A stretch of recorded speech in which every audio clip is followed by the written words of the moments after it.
Mistress destroyed millionaire husband's family, but pregnant wife's return changed everything. No one foresaw how easily wealth, ambition, and forbidden passion could entangle to destroy a once perfect marriage. A single spark of betrayal was all it took for speculation to become undeniable truth, scandalizing the affluent circles of Los Angeles. At the center stood a millionaire whose empire stretched from Beverly Hills to Dubai, confronted by haunting accusations that shattered trust within the walls of his lavish estate. Even close friends whispered in hushed tones for fear of fueling the growing rumor mill. Still, in the darkest hour, a pregnant wife's unannounced return carried the power to rewrite destiny or obliterate it completely. Jonathan Green appeared destined for success from the moment he set foot in the world. Born in a modest suburb of Houston, Texas, he witnessed struggle and resilience up close. His father, Marcus Green, was a Vietnam veteran who worked multiple jobs after returning stateside, determined that his children would have better futures. Jonathan's mother, Linda, juggled a graveyard shift at the local hospital, saving every penny she could to keep the family afloat. While Jonathan grew up with hand-me-downs and rationed groceries, there was no shortage of love. Marcus and Linda devoted themselves to ensuring he received an education, something neither had completed themselves. From an early age, Jonathan dazzled his teachers with remarkable aptitude, particularly in business and mathematics. He felt drawn to the idea of entrepreneurship, observing with keen interest whenever small businesses around town opened their doors. On weekends, he devoured biographies of business titans, Sam Walton, Steve Jobs, Oprah Winfrey, individuals who rose from adversity to transform entire industries. His life took a pivotal turn in his high school's final year. While awaiting college admissions results, Jonathan entered a statewide entrepreneurial pitch competition. He created a business plan for a community-centric fitness center, offering not just workout equipment but also childcare, nutritional advice, and counseling services. This approach was radical for the time, blending social outreach and profit-based enterprise. He didn't win first place. However, a local real estate investor named Mark Johnson, who was on the judging panel, noticed the strength of Jonathan's ideas and offered him a mentorship opportunity. By the time Jonathan graduated from the University of Texas with honors, he had already launched a small personal training business in Austin. It struggled through the early days. He often ate instant noodles to save on expenses, but grit became his ally. Within 2 years, he secured enough savings and small investments to open Green's Wellness, a full-fledged gym that rapidly attracted clientele. Buoyed by local success, Jonathan expanded, forging partnerships with nutrition experts and mental health counselors. In an era of hyper-competitive fitness chains, his distinctive holistic approach carved out a niche market. Yet, while his professional star rose, it was his personal life that gave him unwavering purpose. He had started dating Catherine Taylor in college, drawn to her warmth, empathy, and quiet intelligence. Catherine had grown up in a middle-class household in San Diego, where her father taught high school literature and her mother worked as a freelance artist. She had inherited her father's love for reading, which endowed her with a soft-spoken wisdom that balanced Jonathan's ambition perfectly. Their relationship was solid, built on deep mutual respect. She offered him stability when his boundless drive sometimes threatened to overshoot practicality. They married soon after Jonathan expanded to a second gym. The wedding itself was small, a gathering of close friends and family on the outskirts of Austin. Mark Johnson, the investor who had first spotted Jonathan's potential, was there to witness the union. Within a few years, Jonathan's endeavors evolved into a multi-state chain of fitness centers stretching from Texas to Colorado. Articles in business journals lauded Green's wellness as a model for the future of integrated fitness, praising its combination of high-end equipment, mental health resources, and child-friendly zones. Nevertheless, with success came new temptations. Jonathan was traveling more frequently, forging alliances with major investors, exploring expansions, and meeting people who existed in spheres of greater wealth and influence than he'd previously known. Catherine supported him wholeheartedly, though deep down she hoped for a time when he would slow down enough to savor life alongside her. By the time Jonathan hit his 30s, his chain of integrated fitness centers was valued at over $200 million. He and Catherine relocated to Beverly Hills.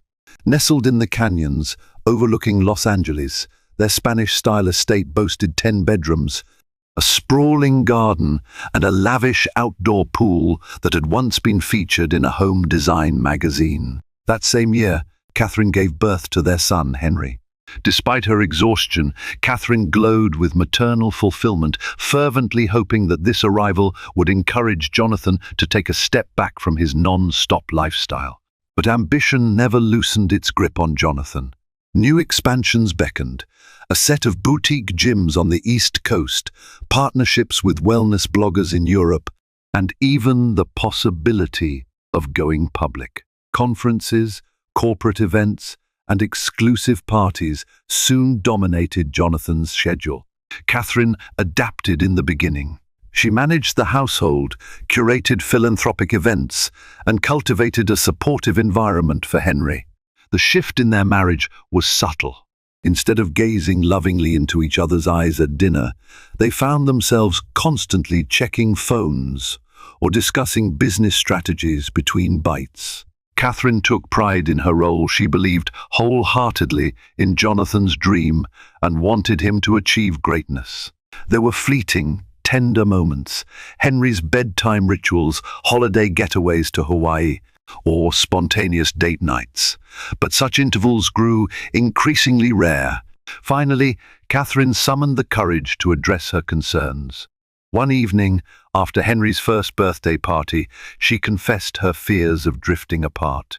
Jonathan listened earnestly, recognizing the truth in her words. He promised to spend fewer nights at corporate dinners, fewer weekends at exclusive golf outings with potential investors. For a short while, it worked. He was more present, more affectionate. Catherine harbored cautious optimism that their relationship would withstand the pressures of growing wealth and business commitments. At the beginning of Jonathan's push into the international market, he needed a potent legal mind to navigate the complexities. His usual team had served him well, but each new country's regulations were a labyrinth. That was when Mark Johnson, who remained his trusted advisor, recommended an exceptional young attorney named Bianca Street James. Bianca, only in her late 20s, had a striking reputation in corporate law circles. She had attended Harvard Law on scholarship, dazzled her professors, and leapfrogged from a junior associate to partner in record time at a revered Los Angeles firm. The first meeting took place in a newly leased conference room at a glossy high-rise in Century City. Catherine was not present, busy with Henry at home. Jonathan sat across from a woman with raven black hair tied in a sleek bun, a crisp designer blazer, and a remarkable poise that belied her relatively young age. She spoke with quiet confidence, articulating a vision for how to protect Jonathan's interests abroad, structure licensing agreements, and handle shareholder expansions if he ever decided to go public. There was no immediate, obvious spark of romantic tension. Rather, Jonathan was impressed by her intellect and composure. Over the next few months, Bianca became indispensable to the company. She outlined global compliance roadmaps, streamlined existing legal frameworks, and deftly mediated disputes among potential partners. Jonathan often praised her intuitive brilliance, convinced she was a linchpin for his company's future success. Catherine heard about Bianca though only in the context of Jonathan's legal expansions. She was pleased that her husband had found someone competent to lighten his load. However, at social gatherings, certain whispers circulated Bianca was known to be alluring, a lawyer whose charm extended beyond the courtroom. Several acquaintances teased Jonathan half-jokingly about being careful around such a captivating professional. He brushed off the suggestions, claiming that nothing overshadowed his devotion to Catherine. Bianca's involvement grew deeper. She began traveling with Jonathan for critical negotiations in New York, London, and later Dubai, where a potential joint venture with Middle Eastern investors promised unimaginable returns. Catherine found it odd that her husband's previously sporadic text messages became even more irregular. When she asked him about it, Jonathan insisted the workload tripled once foreign backers entered the picture. He was quick to dismiss any suggestion of impropriety, reaffirming his love for Catherine and Henry. But Catherine's unease only heightened when Jonathan didn't return home for Henry's second birthday. She had arranged a small celebration, expecting Jonathan's flight to land that afternoon. A last-minute negotiation crisis in Dubai derailed his plans. He FaceTimed Henry from a sterile hotel lobby, apologizing repeatedly, promising to make it up to them. Catherine forced a smile in front of Henry. After the call, she locked herself in the bedroom to cry. This was the first major milestone Jonathan had missed, and the sting of disappointment was profound. Bianca's existence loomed larger in Catherine's mind. During that same period, she began seeing more pictures of Jonathan in tabloids, rubbing shoulders with celebrities, attending black tie events in European capitals, often with a woman by his side who could only be Bianca. Although Catherine tried to reassure herself that these appearances were purely business, doubt seeped in. She had never seen Jonathan look so vibrant and engaged in photos, as though a new passion fueled him. Could it be the excitement of the big deals? Or was it something or someone else? What started innocently late dinners in foreign locales, intense strategy sessions that stretched into the early hours, slipped into uncharted territory. One fateful night in Paris, Jonathan and Bianca were celebrating a successful meeting with potential partners. A wave of relief and exhilaration pulsed through Jonathan as they sealed a deal believed to be worth over $100 million. After multiple glasses of wine at a Michelin-starred restaurant, they wandered along the Seine. Paris at night felt dreamlike. The city glimmered with romance. Conversation turned personal, weaving between stories of their past struggles and the pressures they each faced. By midnight, the tension was palpable. Jonathan felt both liberated and weighed down freedom from the constant hustle of American boardrooms, yet guilt for the attraction he sensed. A part of him recognized the boundary he was about to cross, but reason slipped away in the face of intoxication and Bianca's unwavering admiration. Beneath a flickering street lamp, they kissed, a fleeting moment laced with both passion and foreboding. That one slip became a pivotal turning point. Jonathan told himself it was a mistake, a drunken lapse in judgment, but as days turned into weeks, the emotional intimacy with Bianca deepened. Their phone calls stretched from legal briefs into personal confessions. Their text messages carried subtle suggestions of longing. A secret room in Jonathan's heart formed, one that Catherine neither knew nor had access to. At first, Jonathan's guilt made him more attentive when he returned to Beverly Hills. He lavished Catherine with extravagant gifts, handcrafted jewelry, designer bags, limited edition perfumes. He redoubled his involvement at home, cooking dinner for her and Henry on a few occasions. Yet, these abrupt gestures felt performative to Catherine. She appreciated the attention but couldn't shake a sense of something lurking beneath the surface. Multiple times, Catherine found Jonathan's phone locked tight, placed face-down practices that were new. Before, Jonathan had nothing to hide. She could pick up his phone freely if it rang. Now he clutched it, reacting nervously whenever she glanced toward it. Late-night text alerts, suspicious disclaimers about time zone differences, and occasional hushed phone conversations behind closed doors all fueled Catherine's anxiety. She tried asking him directly. Jonathan denied any wrongdoing, explaining away his secrecy as a necessity for high-stakes negotiations. Catherine, wanting to trust her husband, tried to subdue her mounting worries. She told herself that working with international investors necessitated confidentiality. Still, the uneasy whispers in her mind refused to be silenced. During an unseasonably chilly Los Angeles winter, Catherine fell ill with a severe flu. She was confined to bed, feverish and weak, while Henry stayed with Catherine's mother in San Diego to avoid catching the virus. Rather than remain by her side, Jonathan claimed a crucial meeting in Toronto demanded his presence. Catherine felt abandoned. She needed him at home, but he departed anyway, with Bianca naturally accompanying him. Catherine spent lonely days recovering in the quiet house, feeling her husband drift further. Upon his return, Jonathan was distant, as though his mind still floated somewhere in the realm of business deals and clandestine longing. Catherine decided they needed to speak to a marriage counselor, suspecting that their unaddressed issues had grown too large to handle alone. Jonathan, surprisingly, agreed. He recognized that Catherine was not wrong about their emotional gulf. In the early sessions, they tiptoed around the real cause Jonathan's affair with Bianca. He rationalized his distance by citing overwork and the pressure of massive expansions. Catherine tearfully admitted feeling pushed aside and unsupported. The counselor urged Jonathan to re-examine his priorities, but the sessions only scraped the surface.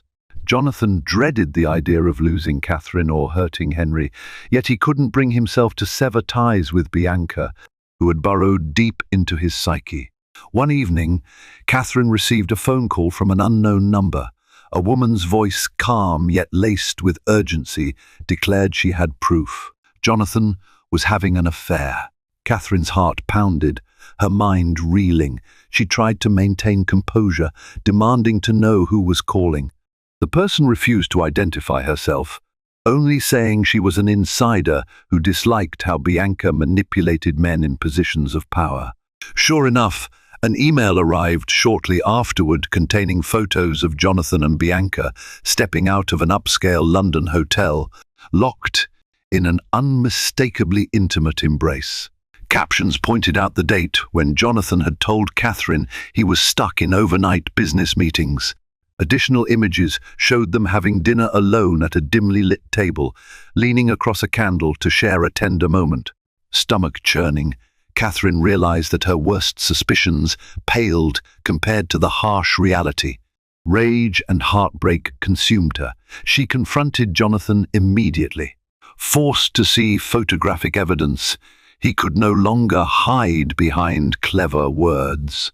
He fell silent at first, then stuttered through apologetic pleas. Catherine, tears in her eyes, demanded the full truth. Between sobs, Jonathan confessed that he felt trapped by the affair but unable to stop. He swore he still loved Catherine and was ashamed of what he had done. He promised to end it now. But Catherine's fury knew no bounds. She yelled at him for the lies, for stealing precious moments away from Henry, for humiliating her before the entire city, maybe even the entire world. Once gossip spread. In a desperate attempt to salvage the situation, Jonathan offered to cut ties with Bianca professionally and personally. Catherine, reeling from betrayal, demanded separation until he proved his sincerity. She moved to a suite at a nearby luxury hotel with Henry, leaving the estate that same night. Rumors of Jonathan's infidelity soon trickled into the business world. Certain shareholders questioned if the scandal might undermine the brand's wholesome reputation. Mark Johnson confronted Jonathan, disappointed that he had jeopardized not only his marriage but potentially his entire corporate legacy. Bianca, however, was not content to vanish without a fight. She had invested her skills in Green's wellness, forging alliances with key international investors. She insinuated she deserved more compensation or an elevated role in the corporate structure as a reward for her contributions. Jonathan found himself cornered. He wanted Bianca out of his life, but she threatened to reveal damaging details of the shortcuts and borderline unethical deals he had authorized to ensure swift overseas expansions. If she went public with proof, legal actions and financial ruin could follow. Panicked, Jonathan tried to placate her, offering hush money or a position in a separate venture. Bianca refused, hinting that she wanted a far bigger piece of his business and possibly him officially. Meanwhile, Catherine, still reeling from betrayal, lived in limbo. She sought the counsel of attorneys, uncertain if she should file for divorce. She also visited a therapist who specialized in marital trauma. Henry, barely 3 years old, sensed the tension. Catherine felt torn between rage at Jonathan's betrayal and a deep-seated desire to preserve her family. Despite everything, she couldn't deny that she loved the man who once shared her dreams. In the midst of this emotional maelstrom, Catherine began feeling unwell nausea, lightheadedness, exhaustion. Initially, she chalked it up to stress. But as days turned to weeks, she decided to buy a pregnancy test. The result was positive. Catherine's emotions churned in a storm of shock, fear, and a glimmer of joy.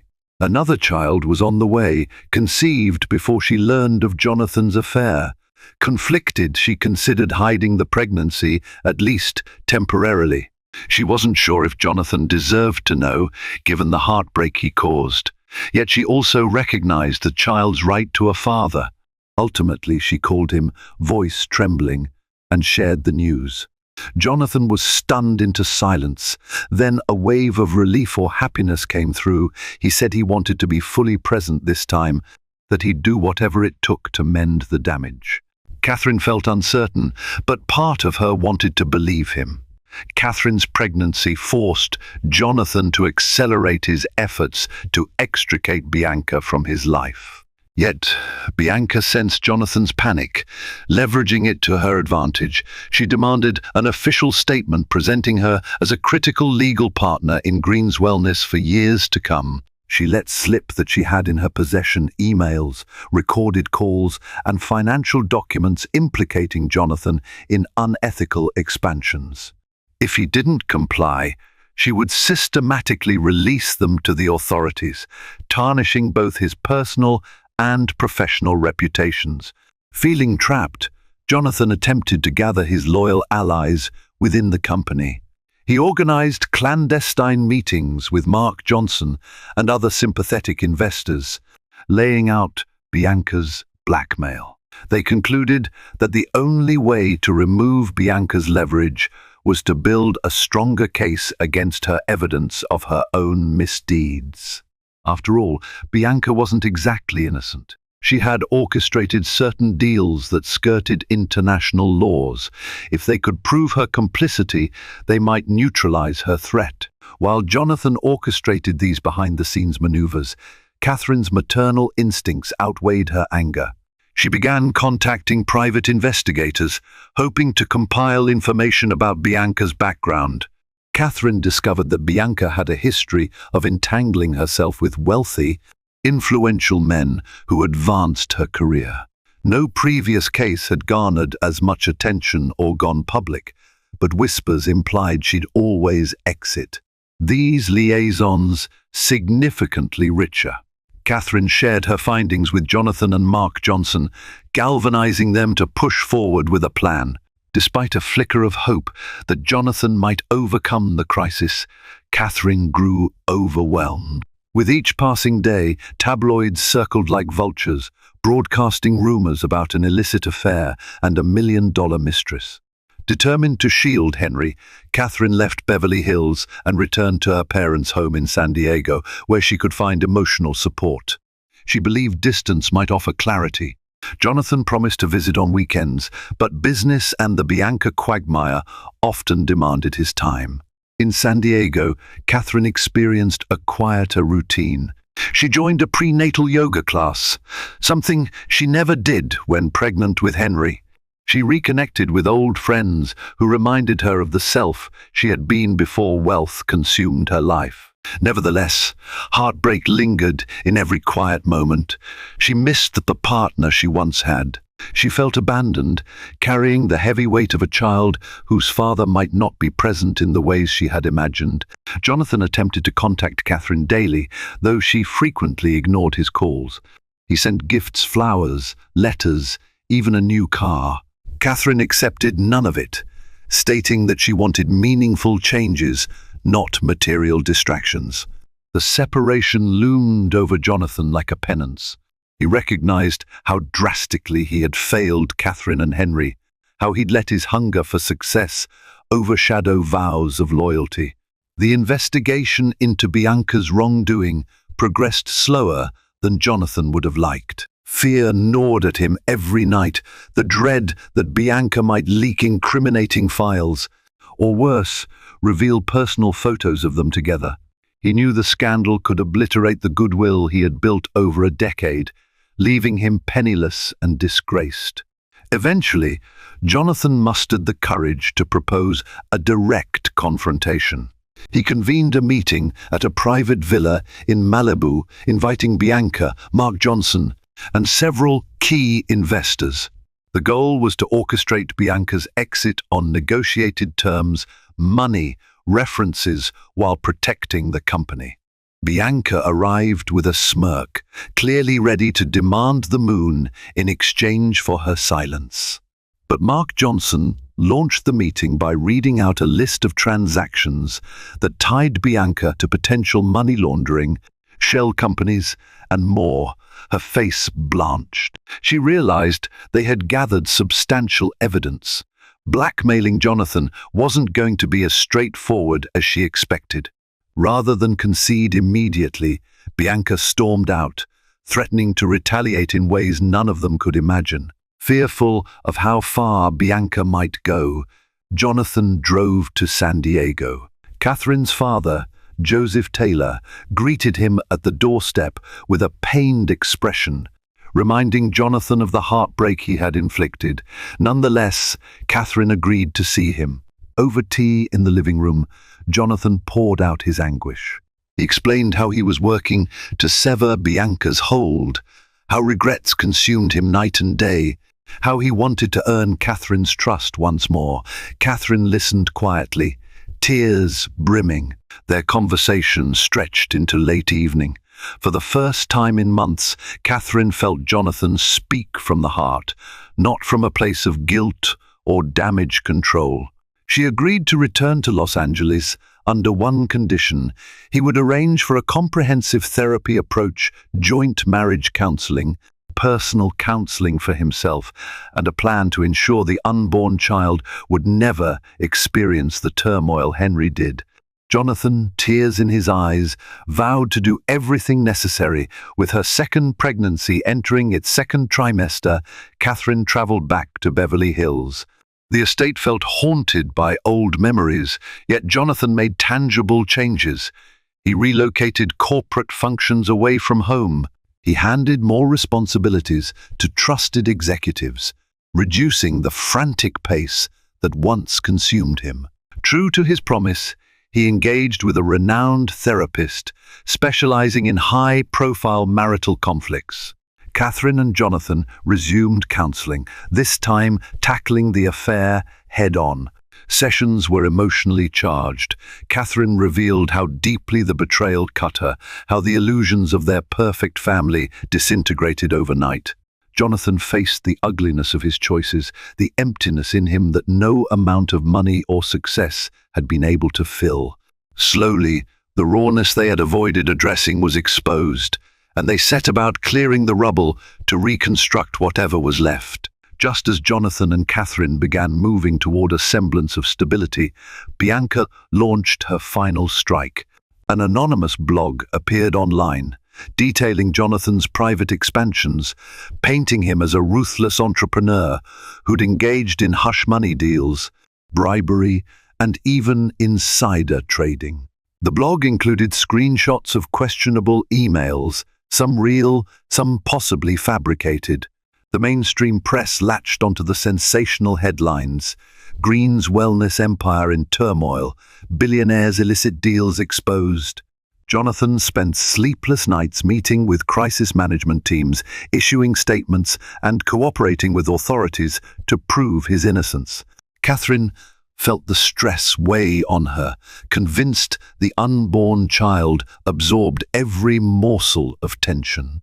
If not for the newly rebuilt emotional rapport with Jonathan, she might have fled again. Yet she stayed, standing beside him at press conferences, portraying a united front. Privately, Catherine wept at the unrelenting barrage, questioning if peace would ever come. On the legal front, Mark Johnson's team worked feverishly, producing evidence that discredited many of the allegations. Where Jonathan had made borderline ethical choices, they uncovered mitigating circumstances or highlighted Bianca's complicit role. Their strategy was to shift blame onto Bianca for orchestrating the unscrupulous expansions. Some legal experts believed the plan might hold up in court, especially if they proved blackmail. A stroke of unexpected fortune arrived when a former associate of Bianca's came forward, prepared to testify that Bianca manipulated documents and orchestrated questionable deals. This gave Jonathan's legal team the ammunition they needed. Bianca, sensing the tides turning, tried to broker a deal. She would retract the blog, release a statement clearing Jonathan, and vanish from the corporate scene if Jonathan agreed to an 8-figure payoff. Instead, Jonathan's lawyers, along with local authorities, filed a lawsuit against Bianca, alleging embezzlement, fraud, and defamation. The lawsuit was accompanied by a restraining order preventing Bianca from approaching Jonathan or Catherine. The news shook the legal community as Bianca's once meteoric rise now plummeted in a swirl of scandal. She faced the real possibility of losing her law license and enduring a criminal investigation. With Bianca legally cornered, Jonathan's business stabilized gradually. Some investors were wary, but the brand still held strong. Jonathan held a press conference, acknowledging mistakes and vowing stricter oversight. He expressed gratitude for Catherine's support in a heartfelt speech. While cynics dismissed it as damage control, those close to the family saw genuine contrition. Meanwhile, Catherine's pregnancy advanced to its final trimester. She and Jonathan inched closer to a place of renewed intimacy. Trust, however, was fragile. Catherine insisted on open discussions about Jonathan's regrets, fears, and the personal demons that led him astray. Jonathan, for his part, showed unprecedented vulnerability, revealing how a relentless drive to succeed sometimes masked deeper insecurities. Counselor sessions shifted from resentment-laden blame to exploring ways they could forge a healthier partnership. Henry, now nearing 4, sensed the warmer atmosphere at home. He cuddled more easily with both parents. Catherine, waddling with her growing belly, often read bedtime stories while Jonathan listened in. The family started hosting modest dinners, reintegrating themselves into social circles while emphasizing simpler joys, quality time, laughter, emotional transparency. During one of these evenings, Mark Johnson joined them for dinner. Over a glass of red wine, he reminisced about discovering Jonathan's talents during that long-ago high school pitch contest. He told Catherine that even then, he sensed Jonathan's potential for greatness. But Mark also noted that ambition without wisdom could be destructive, an echo of everything that had transpired. Jonathan, who once bristled at paternal lectures, accepted Mark's words with humility. After dinner, Catherine and Mark shared a private conversation in the garden. Mark, paternal in tone, thanked Catherine for returning. He believed that her unwavering loyalty would be the saving grace for Jonathan.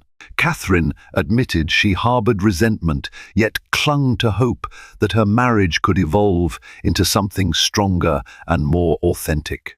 Mark parted that night, confident he had witnessed the seeds of genuine healing. In the final month of Catherine's pregnancy, tension hovered. The memory of how Jonathan missed Henry's earlier milestones weighed heavily on him, intensifying his resolve to be present for this birth. When Catherine's contractions began late one evening, Jonathan was by her side. They rushed to Cedars-Sinai Medical Center in Los Angeles. Hours of labor followed, culminating in the early morning cry of a baby girl whom they named Emma Elizabeth Green. The moment Jonathan cut the umbilical cord, tears streamed down his cheeks. For Catherine, exhaustion intermingled with relief and a cautious sense of renewal. She saw Jonathan cradle Emma with trembling arms, voice filled with wonder. Family visited, congratulating them on a healthy newborn. The atmosphere felt surreal less than a year prior. Scandal threatened to tear them apart.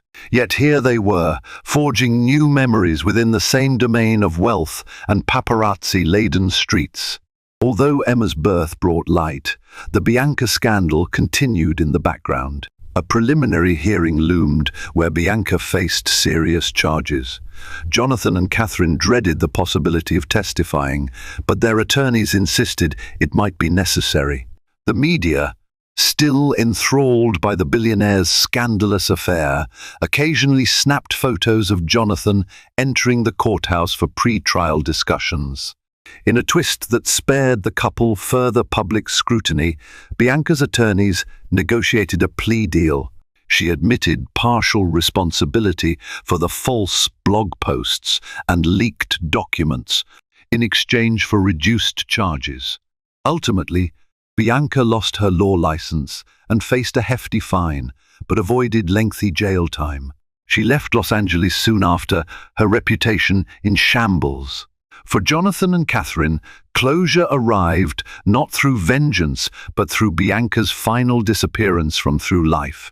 The weeks after Emma's arrival were a whirlwind of late-night feedings, diaper changes, and Henry's early attempts at big brother interactions. Catherine and Jonathan discovered a joint joy in the mundane aspects of parenting things, once overshadowed by extravagant wealth. Jonathan would lull Emma to sleep at 3 a.m, hum lullabies, and reflect on how swiftly he had nearly destroyed such a precious gift. In therapy, they recognized that illusions of perfection had set them on a dangerous path. Jonathan's unstoppable ambition, combined with Catherine's willingness to remain in the background, created space for unaddressed emotional needs. A slow, methodical rebuilding of trust became their priority, one anchored in daily transparency, shared schedules, open finances, heartfelt conversations about insecurities. Still, Catherine felt occasional pangs of suspicion whenever Jonathan had late meetings. She overcame them through honest dialogue. Jonathan, in turn, needed constant reassurance that Catherine was truly committed to forgiving him. Rebuilding was not a single moment of absolution, but an ongoing process, requiring empathy and patience. Months passed, and Catherine suggested they move from Beverly Hills. While the estate had once symbolized success, it now carried memories of betrayal. She proposed a quieter area, perhaps a ranch on the outskirts of Santa Barbara or a coastal home near Laguna Beach. Jonathan, initially hesitant, realized how significantly the environment shaped their emotional state. They eventually settled on a modern yet cozy house in Montecito, perched on a cliff overlooking the Pacific. Less glitzy than Beverly Hills, it offered a tranquil environment to raise their children. Henry adapted to the new location swiftly, marveling at the rocky beaches and enjoying a more laid-back routine. Emma giggled in the arms of her parents, oblivious to the turmoil that had almost prevented her from arriving into a stable family.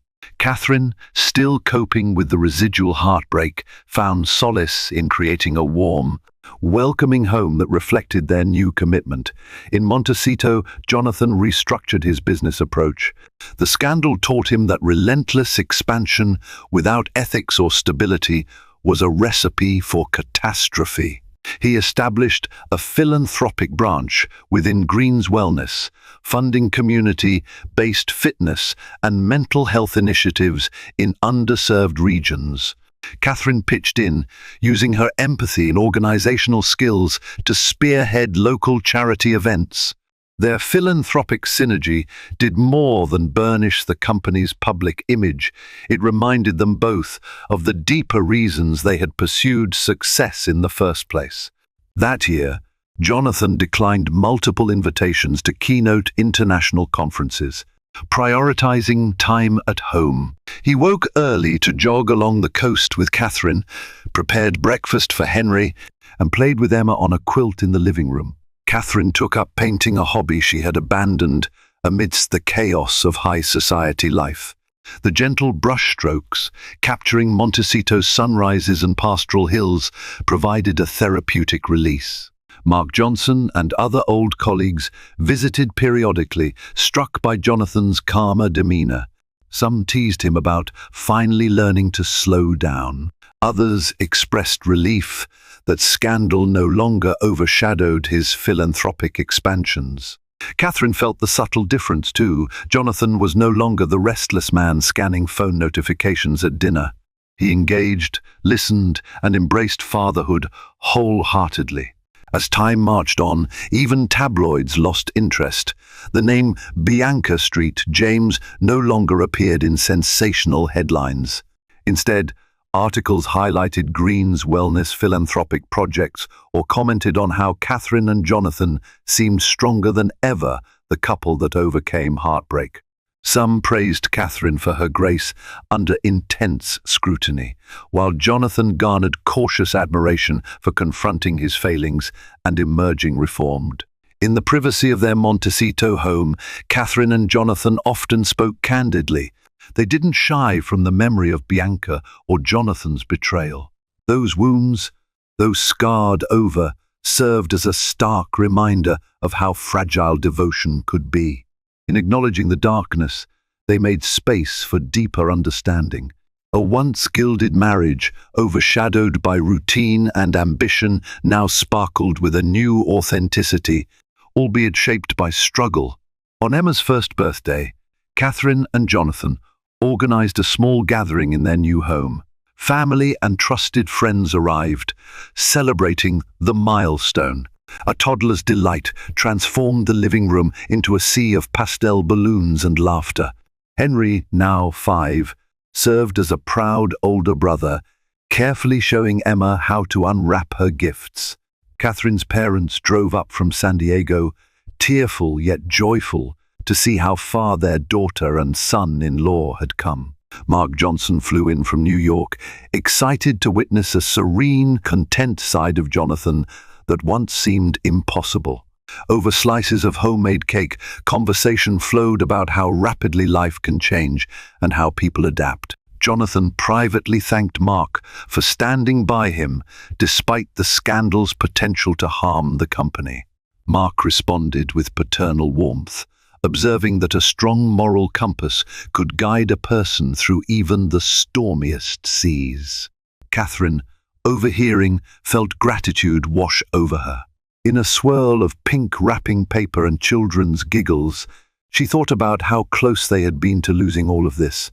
Catherine sometimes revisited the swirl of emotions that accompanied her second pregnancy: rage, betrayal, uncertainty about the future.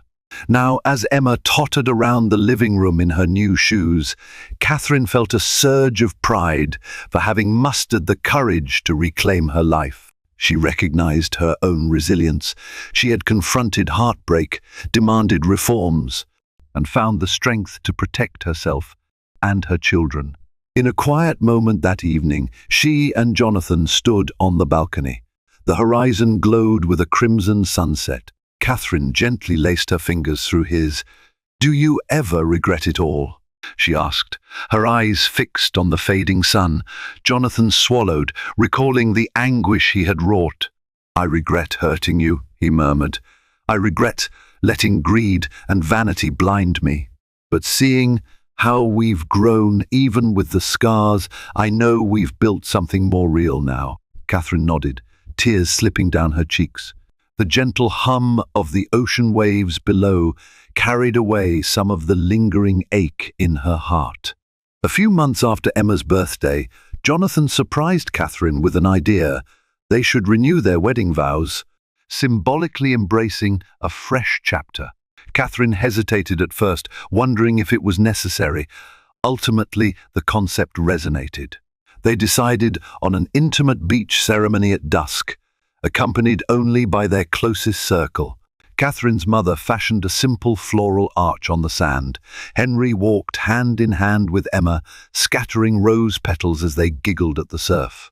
Mark Johnson stood as Jonathan's best man, while Catherine's best friend, Aria Kinsley, served as maid of honor.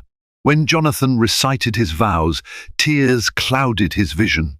He spoke of the mistakes he had made, the lessons learned, and the unwavering hope he held for their shared future. Catherine responded with quiet grace, acknowledging her heartbreak and her choice to forgive, not out of weakness, but out of courage to see what they could become. As the sun dipped below the horizon, they embraced, sealing their commitment with a kiss that tasted of salt air and redemption. In the months that followed, Catherine occasionally encountered passing references to Bianca in the press rumors that she lived in Europe under a different name, or that she might be attempting to rebuild her career in another field. But these mentions were so minor they scarcely ruffled Catherine or Jonathan.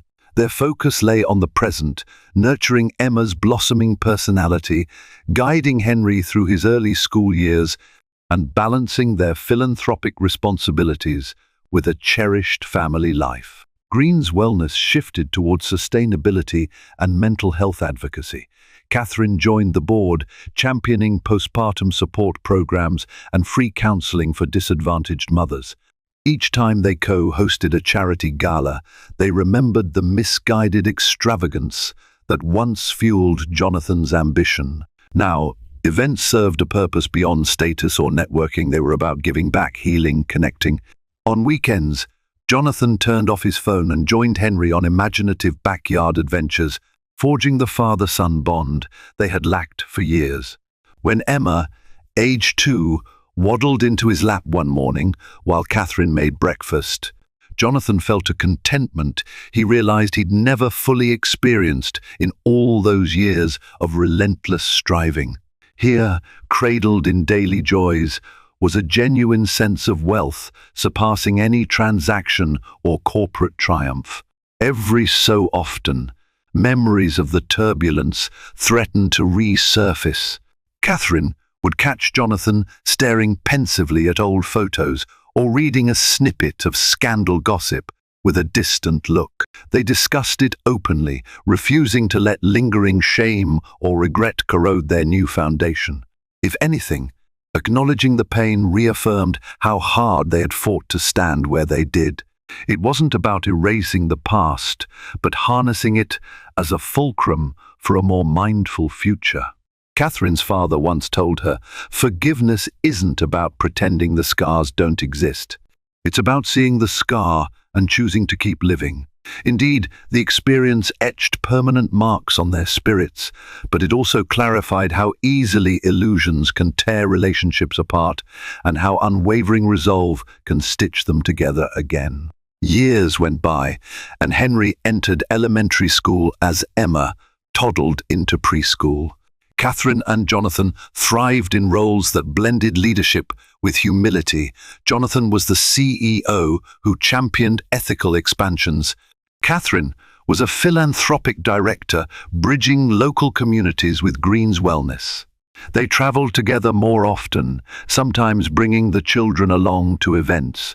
They scaled expansions carefully, ensuring time for family dinners, bedtime stories, and annual vacations. When Henry turned 8, Catherine asked him about his earliest memory. He mentioned snippets of a big house. He barely recalled, some tension he didn't understand. She recognized it as the period she had moved away. Catherine inhaled deeply, relieved that Henry's recollections were largely overshadowed by the stable, loving environment they cultivated after Emma's birth. Periodically, Catherine recalled the initial heartbreak, a swirl of paparazzi, that email with incriminating photos, the nights she sobbed while Henry slept at her mother's. Despite the anguish, she also saw how adversity had become their teacher. She taught Henry and Emma the virtues of honesty and compassion, hoping they would learn from mistakes she and Jonathan once made. Freed from illusions of perfect marital bliss, she embraced the real depth that emerged only after confronting their darkest moment. As Catherine walked along the shoreline with Jonathan one evening, the kids safely tucked in bed, they mused on life's twists. Where once their estate bristled with emptiness, the Montecito home was now filled with children's laughter and the fragrance of baked treats Catherine loved making. Jonathan's phone no longer incessantly buzzed. He valued the hush of the ocean, the briny air, and the simple pleasure of holding hands with the woman he almost lost. Catherine leaned into him, recalling their vow renewal. She asked, "Do you ever worry about us losing track again?" Jonathan tightened his arm around her shoulder. "Not the same way," he whispered.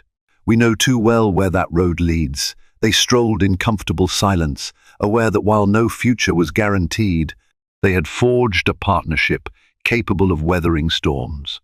The estate in Beverly Hills, where Bianca once roamed, was sold. The proceeds partly funded their philanthropic foundation and partly established college trusts for Henry and Emma.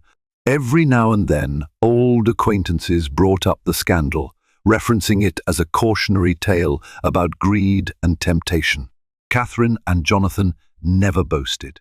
Instead, they quietly lived out a transformation that had turned betrayal into a fresh chance for authentic devotion.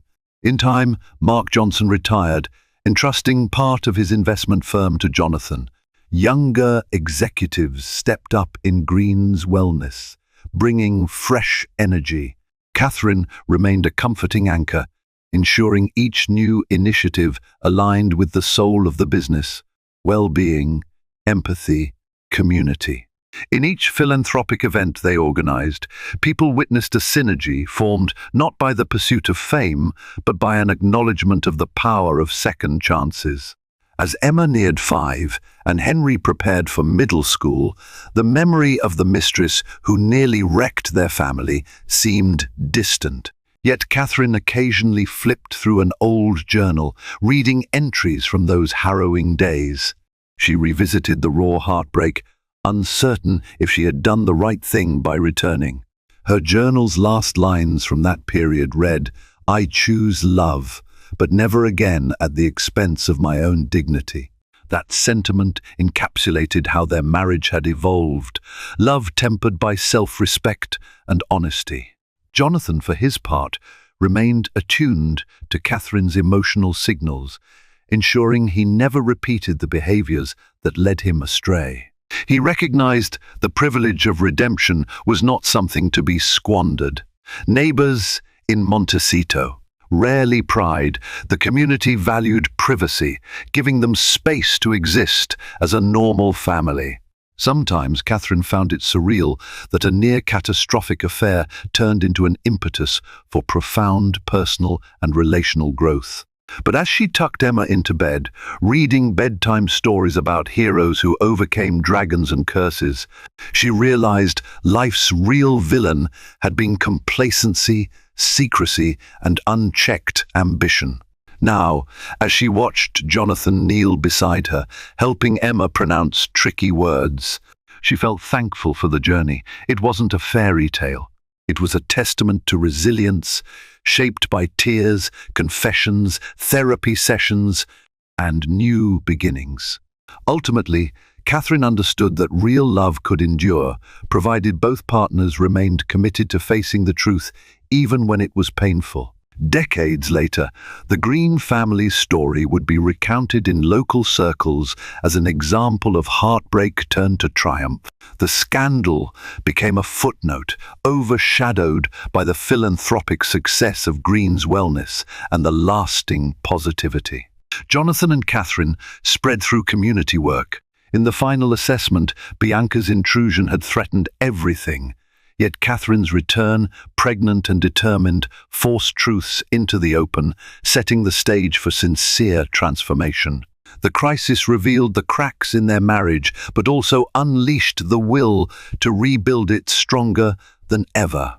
Catherine's bravery in demanding respect, Jonathan's willingness to reform, and the impetus of a growing family formed the bedrock of their renewal. The public might have called it a Hollywood drama, but for Jonathan and Catherine, it was simply the story of how a betrayal opened their eyes to the necessity of honesty and love. Each day they awakened, greeted the children, and faced the challenges of life.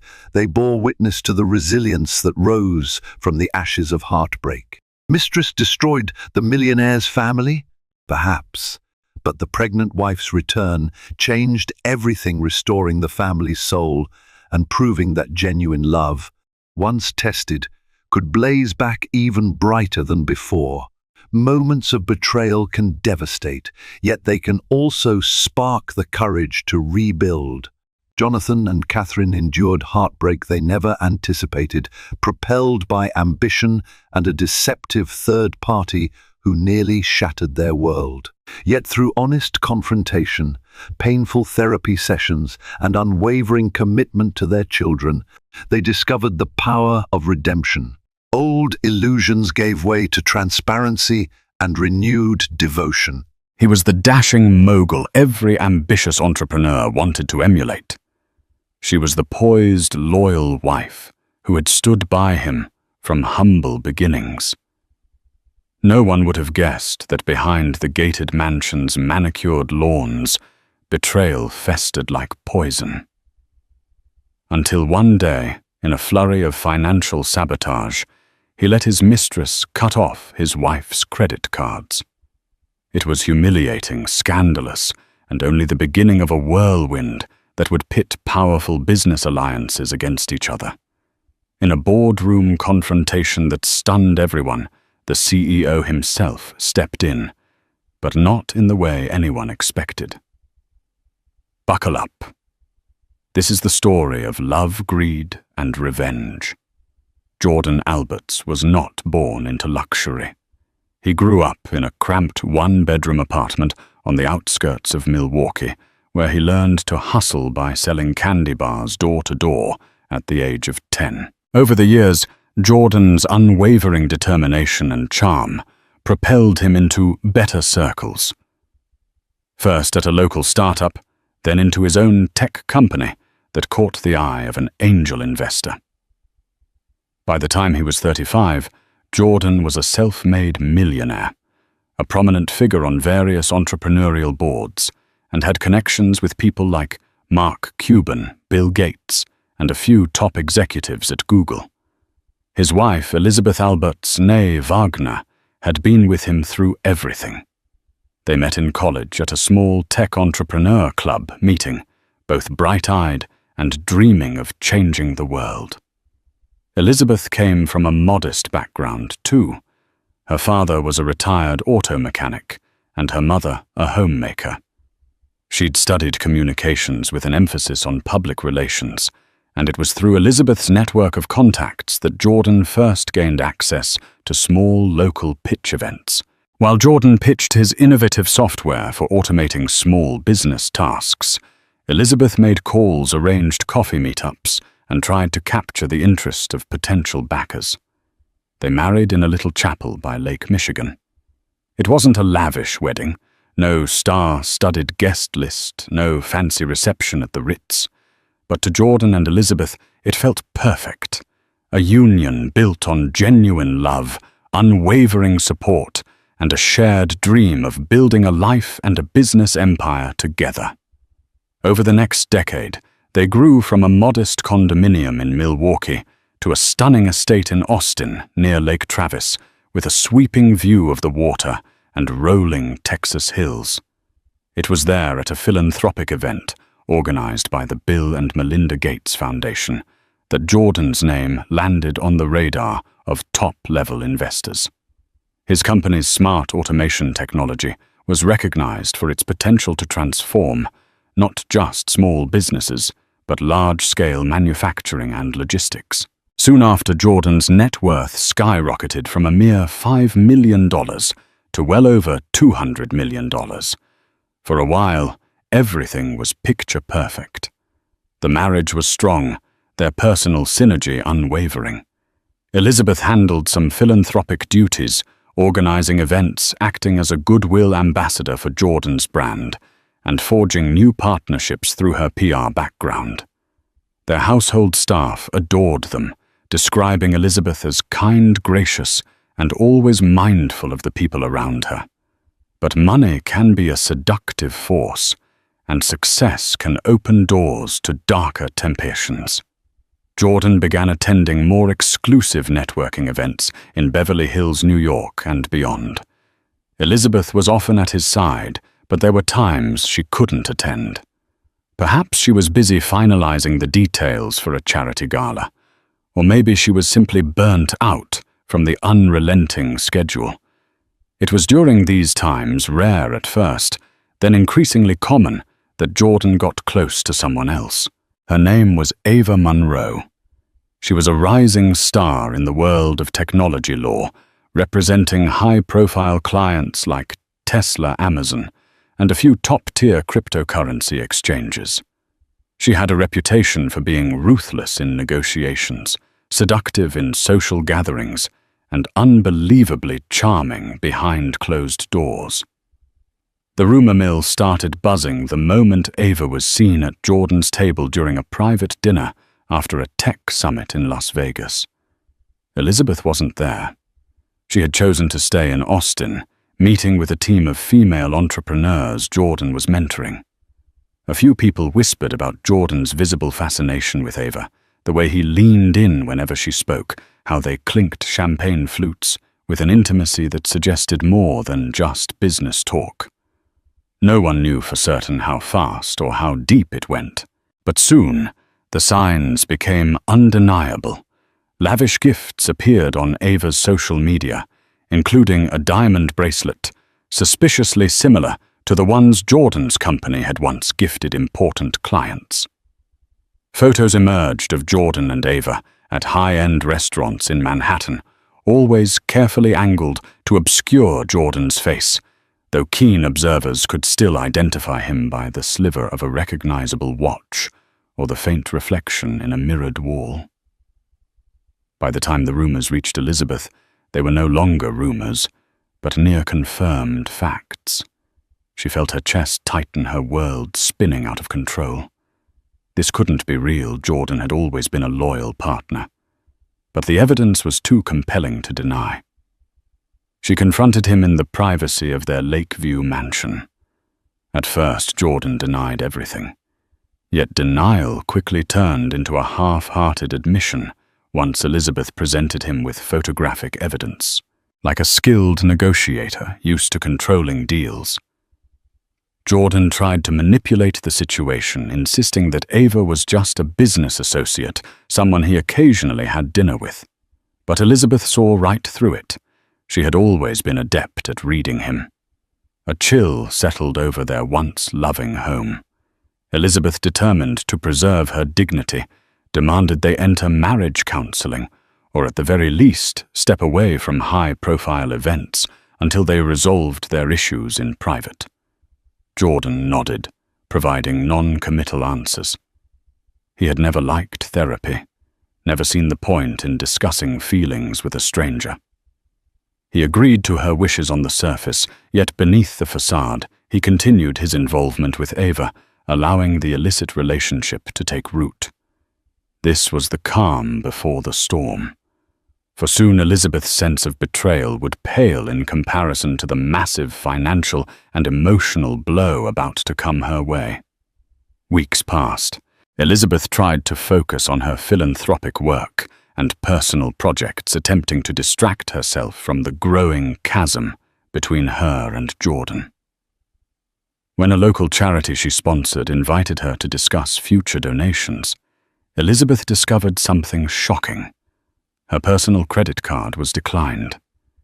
Embarrassment washed over her in front of the unsuspecting staff. She tried another card. Sure, it must have been a glitch, but that too was declined. The staff politely suggested she call her bank, and Elizabeth excused herself with a polite smile, her hands trembling as she left the office. Elizabeth called the bank suspecting fraud or an administrative error, but the bank's representative informed her that both cards had been cancelled the previous week. Under their joint account, they were tied to Jordan's finances, and evidently Jordan had authorized the cancellation. It felt like a punch to the gut. Why on earth would Jordan cancel her cards without her knowledge or consent? They had never had major financial disputes. Elizabeth always had access to family funds, albeit responsibly. She dialed Jordan, but the call went straight to voicemail. She sent him several frantic texts. No response. Later that evening, Jordan came home exuding an air of tired disinterest. Elizabeth confronted him the moment he walked through the door. Under the chandelier's glow, which reflected in her tear-filled eyes, Jordan brushed aside her questions with a dismissive wave. "I needed to consolidate our finances," he said, removing his blazer. "You can use the joint checking account for a while." "No big deal, no big deal." Elizabeth's frustration swelled. "You cancelled my credit cards without even telling me what's going on. Are you punishing me for something?" Jordan's eyes flicked away nervously, and that was when Elizabeth realized he was lying again. The next words that came from his mouth were not only shocking, but also laced with a cruelty she never imagined he was capable of. "Ava suggested we revisit some of my expenses. She found that you were spending frivolously. It made sense to limit credit usage." Elizabeth's heart dropped to her stomach. Ava. That woman was now meddling in their finances. As if the affair wasn't enough, Jordan had allowed this mistress to encroach into an arena that Elizabeth believed was sacred, her own household stability. "What is Ava doing reviewing my spending? Since when does your fling get to decide what is or isn't frivolous?" Elizabeth spat tears, threatening to spill. Jordan made an attempt at a calming gesture, but his words only fanned the flames. "She's helping me restructure. Her firm has great insights into corporate finances. This is about the business, Elizabeth. It's not personal." Not personal. Elizabeth recalled how intimately personal their marriage had always been. They built every aspect of their lives together, from small decisions about wallpaper colors to big entrepreneurial leaps that demanded everything from both of them. Now Jordan was shutting her out, consulting Ava instead. In a quavering voice, Elizabeth demanded, "Reinstate my cards. I am your wife. I have a right to our finances, and you know I've never been irresponsible with money." Jordan's face hardened with a new arrogance. "Not until we finalize our restructure," he said, referring to some nebulous plan Elizabeth knew little about. "I'll handle everything in the meantime." That moment, that cold exchange, was a harbinger of the bigger heartbreak to come. If Jordan was letting Ava control such details, what other aspects of their marriage was he willing to let her sabotage? As the days turned into weeks, Elizabeth discovered one more blow after another. The monthly allowance she used to cover household expenses had been slashed without explanation. The staff, including her personal assistant, was laid off. Bills began piling up, addressed to her name, but with no means to pay them aside from groveling at Jordan's feet. Friends and family started to notice. Elizabeth tried to hide her shame. She confided in her sister Caroline, who was enraged at Jordan. "This is financial abuse," Caroline insisted. "You should speak to a lawyer." Elizabeth shuddered at the thought. She still believed they could salvage their relationship, that Jordan would snap out of whatever daze Ava had put him in. Yet a small part of her whispered that maybe Caroline was right. Then came a fateful meeting at a hotel conference suite in Los Angeles, one that Jordan had insisted Elizabeth attend. It was a gathering of major tech moguls, including Jeff Bezos and Elon Musk, who were rumored to be there to discuss new tech innovations in global logistics. When Elizabeth arrived, she quickly realized something was off. She saw Jordan in the lounge area, standing far too close to Ava, exchanging hushed conversations. Seeing Elizabeth from a distance, Jordan slipped away discreetly, leaving Ava behind. Elizabeth approached her husband with a forced smile. "I'm here," she said, desperate to maintain composure. "What's the plan?" Jordan gave a curt nod. "There's a closed-door session for the key players only. You'll have to wait outside." In the past, Elizabeth had always been included in these key player sessions as Jordan's partner and PR advisor. The subtle exclusion burned her pride. She swallowed her anger. "Sure, I can wait." After hours of waiting, she found Jordan and Ava laughing together near the bar. As she approached, Jordan's phone buzzed, and he stepped away. That was when Ava turned a chilling smirk on her face. "You know Jordan's a visionary," Ava said, swirling the wine in her glass. "He needs someone who can keep up with him on all levels: business, ambition, excitement." Elizabeth felt her face flush with anger. "I've been by his side for years. We built this together." Ava gave a theatrical shrug. "Maybe in the past. But times change. People evolve. I guess you were too comfortable." Elizabeth clenched her fists, biting back a retort. She was determined not to make a scene in front of such influential people. But oh, how she wanted to lash out, to expose Ava for the home wrecker she was. Ava flicked her hair behind her shoulder, noticing Elizabeth's agitation. "Things will be better if you accept it," she cooed, as if offering advice to a friend. Jordan's moved on in more ways than one. The finances are just the beginning. Elizabeth's body went cold. She realized in that moment how truly precarious her situation was. Ava was not simply a fling. She was positioning herself as a partner in Jordan's professional and personal life. The credit cards were just one step in what looked like a systematic campaign to push Elizabeth out of everything she and Jordan had built. Still, Elizabeth refused to crumble. She left the event quietly, but her mind churned with rage and heartbreak. It was time for her to take action. She needed to protect herself, her assets, and her dignity. Little did she know that as she plotted her next move, Jordan and Ava were preparing a financial ambush that would push her to the brink. Only fate and an unexpected intervention by a certain CEO would alter the course of their twisted game. In the days after the Los Angeles conference, Elizabeth attempted to consult with attorneys. She picked up a referral from a friend who once worked with a high-profile divorce lawyer in New York. The initial phone calls were sobering, with Jordan's empire being primarily under his name and her credit cards cancelled. She had limited liquidity to hire top-tier representation. Even so, Elizabeth pressed forward. She managed to scrape together some funds from a personal savings account. Jordan had no access to money she had set aside from her early PR consulting days. It wasn't a large sum, but enough to secure a preliminary consultation. During that consultation, her lawyer, Michelle Liu, a bright and empathetic but hard-hitting attorney based in Houston, laid out the hard truth. Financial abuse and infidelity are serious grounds for divorce, Michelle said, scanning through Elizabeth's financial statements. But if Jordan's funneling money and assets into new accounts under his own name, or shifting resources to places you can't see, we need proof, and we need it fast. Elizabeth swallowed.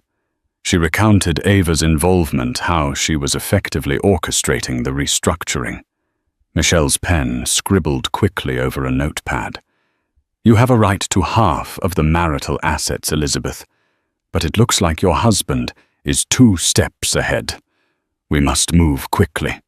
The plan was to gather evidence of Jordan's wrongdoing and file a court order to freeze marital assets, ensuring Elizabeth had a fair shot. But as they began drafting documents and rummaging through what records, Elizabeth had an avalanche of shocking details surfaced. Jordan wasn't merely cancelling credit cards. He was transferring stocks from their joint portfolio into an account under his newly formed trust. He had changed the authorized signatory details for a few of their properties, effectively locking Elizabeth out. He was also taking out lines of credit against certain properties, presumably to fund new ventures that, as Elizabeth suspected, involved Ava. The emotional strain weighed heavily on Elizabeth. She couldn't sleep, her appetite waned. Each day felt like standing at the center of a storm. Yet if she thought this was the worst of it, she was mistaken. One evening, after finalizing some documents with Michelle, Elizabeth returned to her mansion to find her keycard didn't work on the electronic locks. Pounding on the door, she shouted for the live-in staff if any were left. Seconds later, the door opened slightly, revealing Ava's face. "Jordan's not here," Ava said icily. "You should call next time." Elizabeth's heart hammered. "This is my home. Get out of my way," she demanded, trying to push past. But Ava slid in front of her, refusing to budge. "He told me you're not welcome here anymore until the legal mess is settled." Ava sneered. "I have every right to ask you to leave." Elizabeth was trembling with fury. "You have no rights here. You're the mistress, not the wife." With a cold laugh, Ava stepped aside and pointed at Elizabeth's luggage haphazardly placed in the foyer. "Jordan left these for you," she said. "He said to pack whatever else you need and let security escort you out if you refuse to leave." Elizabeth blinked away tears, her throat raw with outrage. She was being thrown out of her own home by the woman who had intruded into her marriage. That moment was a cruel epiphany. Jordan had not only cut off her finances, but now he was physically pushing her out of the place she had shared with him for years. Yet in all that darkness, a sliver of light emerged the next morning. Elizabeth received a phone call from a close mutual friend, Marcus O'Donnell, who worked with Jordan at a large tech conglomerate in Dallas. Marcus was someone Elizabeth trusted, an executive who had known Jordan since the early days. He had seen them build the company from the ground up. Elizabeth Marcus said, his tone urgent. "I don't know everything that's going on, but I heard from your staff that you've been locked out. There's a board meeting next week. Jordan wants to finalize some big decisions. If you can get to that meeting and talk to the chairman, maybe you can find some leverage." Elizabeth's breath caught in her chest. The chairman of this particular conglomerate was none other than famed CEO David Hartridge, known not just for his visionary leadership, but also for a strict code of ethics. Over the years, Hartridge had invested heavily in Jordan's business. He was the reason Jordan sat on that board. "He's not the type to meddle in personal affairs," Marcus warned. "But if Jordan's pulling stunts that compromise your share in the company, Hartridge might step in.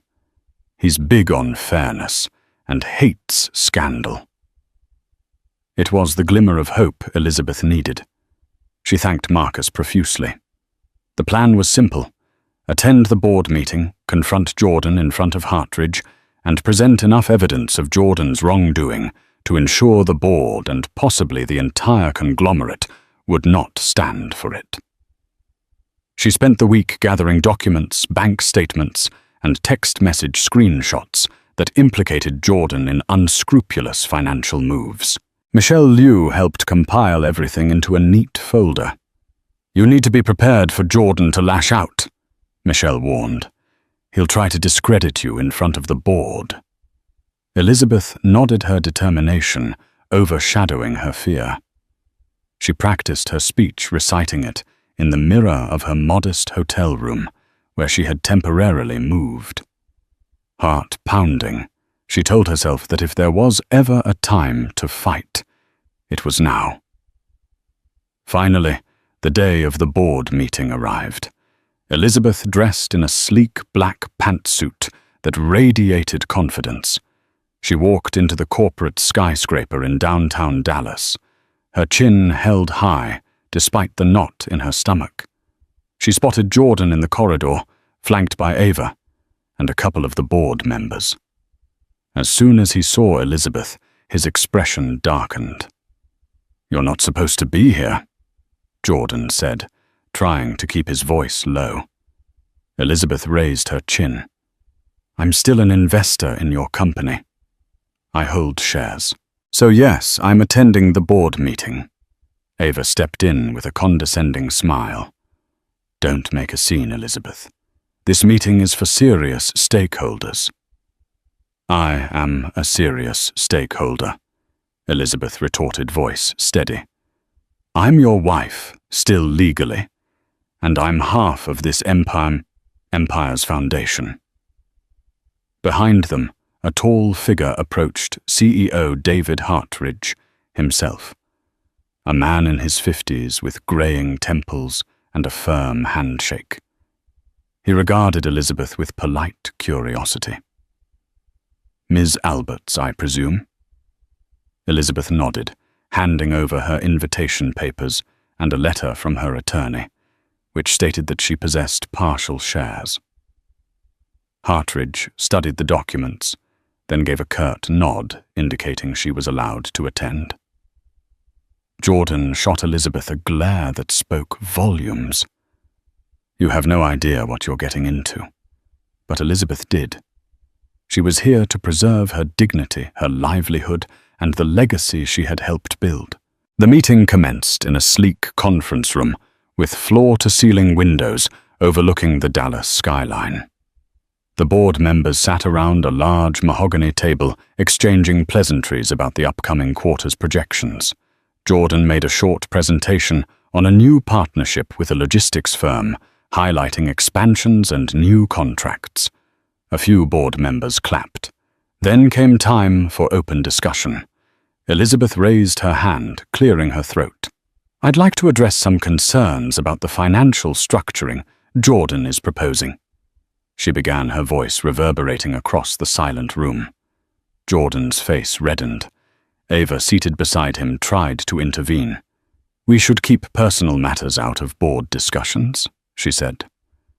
But Elizabeth pressed on, raising the folder of evidence. "These changes aren't just personal," Elizabeth said. "They could affect company stability. Jordan is funneling resources into a new trust, making questionable decisions without transparency. I have documents signed by him with references to Ms. Ava Monroe, demonstrating a conflict of interest that could potentially compromise investor trust." A hush fell over the room. Hartridge's brow creased. "Jordan, is this true?" Jordan stood, scrambling for composure. "This is a personal matter. Elizabeth is overstepping her bounds." "She's not." Hartridge replied, his voice sharp. "If there's a conflict of interest that threatens the stability of our partnership, it's very much a board matter." Jordan's eyes darted between Hartridge and Elizabeth. For the first time, he seemed cornered, uncertain how to proceed.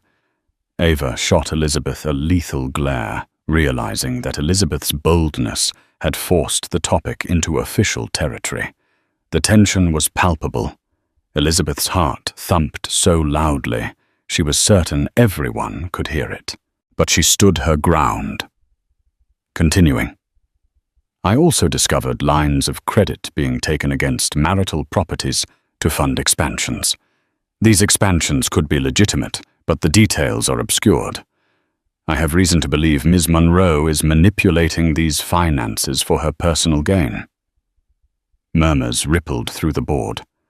A couple members exchanged uneasy glances. Even those who might have sided with Jordan seemed rattled by the magnitude of Elizabeth's accusations. Hartridge steepled his fingers, evaluating the situation. I propose we recess for 15 minutes. Jordan, Elizabeth, Miss Monroe, please step into my office. Jordan inhaled frustration etched across his features, but he couldn't refuse the CEO's request, not without causing a catastrophic scene. The three followed Hartridge into a glass-walled corner office, shutting the door behind them. In that tense, enclosed space, the real battle began. Elizabeth laid out her evidence on the polished table before Hartridge. Jordan tried to dismiss it all as a personal dispute, but Hartridge was no fool. He could see the potential for scandal, especially if a partner was using company infrastructure for personal vendettas. Throughout this heated exchange, Ava attempted to deflect blame. She portrayed herself as a legal advisor, merely suggesting financial moves, disclaiming any wrongdoing. But Elizabeth's carefully compiled documents suggested otherwise. Emails, text messages, and proposed legal documents bore Ava's digital fingerprints. Hartridge's expression darkened. Jordan, this is unacceptable. If these documents are authentic, you've put your personal entanglements ahead of corporate responsibility. I won't allow it under my leadership. Jordan's face went pale. He tried to protest to label Elizabeth's claims as overblown, but Hartridge had already made up his mind. Until this is sorted out, Jordan, I'm placing your proposals on hold. We can't move forward with any major financial changes if they're under this sort of ethical cloud. Elizabeth felt a surge of relief, a faint vindication. While she hadn't resolved the core issue of Jordan's betrayal, at least the board wasn't letting him run roughshod over her financial future. But Jordan, cornered and embarrassed, lashed out in desperation. You can't shut me down like this, he snapped at Hartridge, voice tight with anger. I'm the one who made that original deal with your conglomerate. You need my innovation. Hartridge stood up, bristling at Jordan's tone. I'm the CEO, and you've just made me question your reliability and integrity. Watch yourself, Jordan. Ava stepped closer to Jordan, placing a hand on his arm to calm him, but he shrugged her off. You'll regret this, he warned Hartridge, then turned to Elizabeth. And you made a fool of me in front of everyone. Elizabeth clenched her fists, refusing to cower. You did that to yourself, she said, voice trembling with both fear and resolve. Jordan stormed out, slamming the door behind him. Ava followed quickly, her heels clicking on the marble floor. Hartridge sighed, looking at Elizabeth, who was holding back tears. Thank you for bringing this to my attention, Hartridge said. I'm sorry about your personal struggles, but I have to protect the board's interests. If you need anything, contact my office. I'm not a family court judge, but I won't let Jordan drag the company down. With that, Elizabeth let out a shaky breath. She had achieved a small but crucial victory, yet she couldn't shake the nagging sense that Jordan, humiliated and cornered, was far from finished. She left the skyscraper, stepping out into the bright Dallas sun, uncertain, but determined. Little did she know this chapter was only the start of a far more explosive confrontation, one that would involve security teams, sudden betrayals, and a twist that would bring Jordan himself to his knees. Life outside the mansion was lonely, but Elizabeth was thankful for the reprieve from Ava's manipulations. She rented a small apartment near downtown Austin and used what funds she had left to secure her basic needs, while Michelle continued to press for a financial freeze on Jordan's assets. In the weeks following the tense board meeting, Jordan went surprisingly quiet. No more legal letters arrived. No more credit lines were sabotaged. He didn't attempt to contact Elizabeth, nor did Ava. Instead, it seemed as though they had retreated into some silent fortress, likely strategizing their next move. Elizabeth took advantage of the lull. She reconnected with old friends and mentors, explaining partially at least what she was going through. While many were shocked, they offered support in the form of references, moral encouragement, and occasional leads for a stable job or a business partnership. Despite the heartbreak, Elizabeth discovered a renewed sense of purpose. She wasn't just a passive bystander in Jordan's world. She had her own capabilities, her own strengths. Slowly, she started consulting for small tech firms, using her communications and PR background to help them craft compelling pitches. It wasn't a fortune, but it was honest work that reminded her she could stand on her own 2 feet. Then one evening, she received a phone call from an unknown number. A crisp, professional voice greeted her. "Hello, Elizabeth. This is Patricia Carlson. I'm an executive assistant at Tesla, working under Elon Musk's leadership team." Elizabeth's heart thudded. She had met Patricia briefly at a tech conference in Berlin 2 years ago, but they'd never exchanged more than pleasantries. "How can I help you?" Elizabeth asked, mind racing. Patricia hesitated. "I might have information relevant to your predicament with Jordan. Let's just say some of our legal divisions have been observing Ava Monroe for a while, and some red flags have come up." Red flags. Elizabeth's curiosity flared. "You're investigating her?" A slow exhale from the other end. "Our major concern is that she's potentially engaged in insider trading, or at least something that veers close to it. She's been known to manipulate powerful men to gain inside info on deals, especially around new technologies. We don't have direct evidence, but we do know that she's heavily involved in your husband's finances. We suspect she might be siphoning resources for her own agendas." Elizabeth's mind reeled. This was bigger than a domestic spat. Ava might be leveraging Jordan's resources and connections to stake her own claims in the tech world. That explained the sudden shifts in finances, the new trust accounts, and the lines of credit.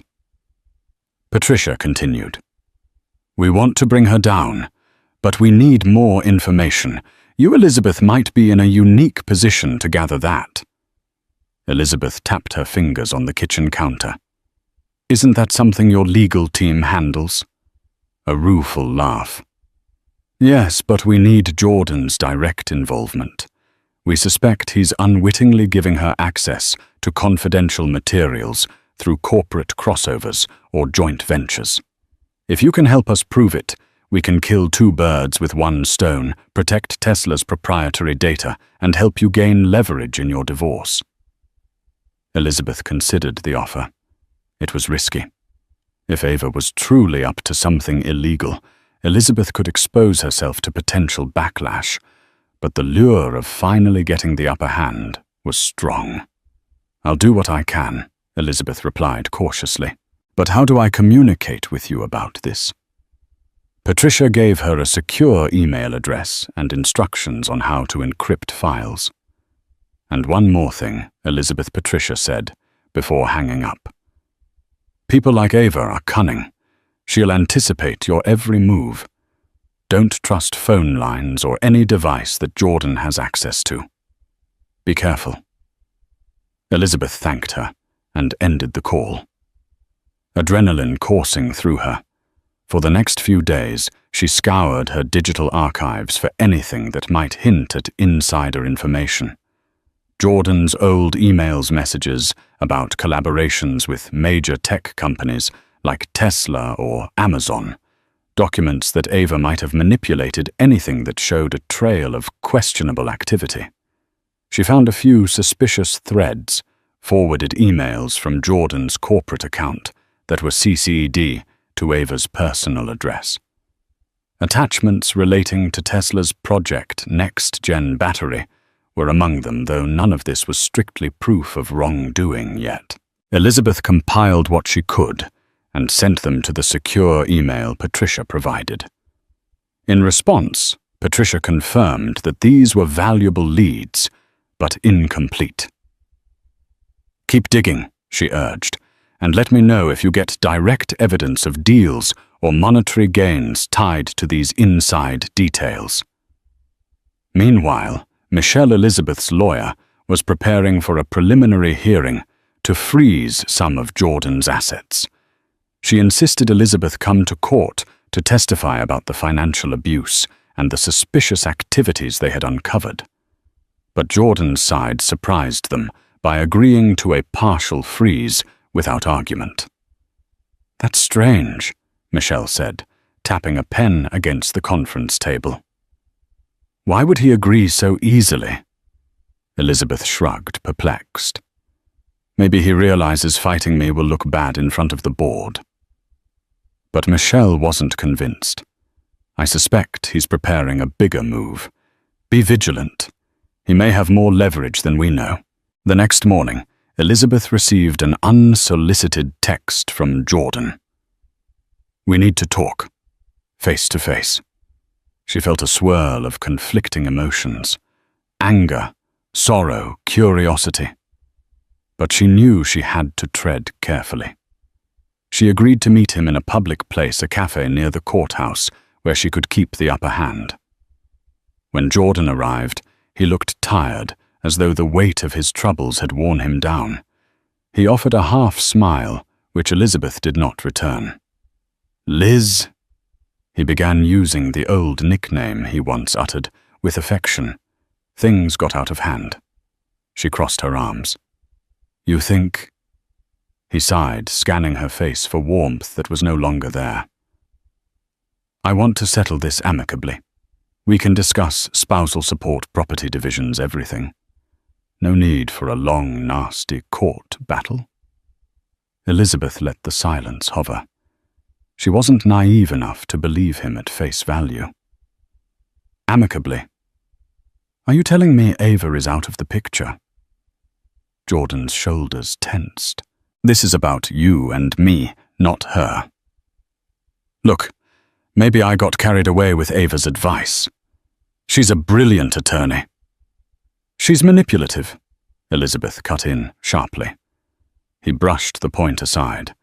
"Regardless, I'm willing to compromise, but I need you to lay off this insider trading nonsense. It's reckless. You're endangering my reputation." Elizabeth realized then that Jordan knew she'd been snooping into his communications.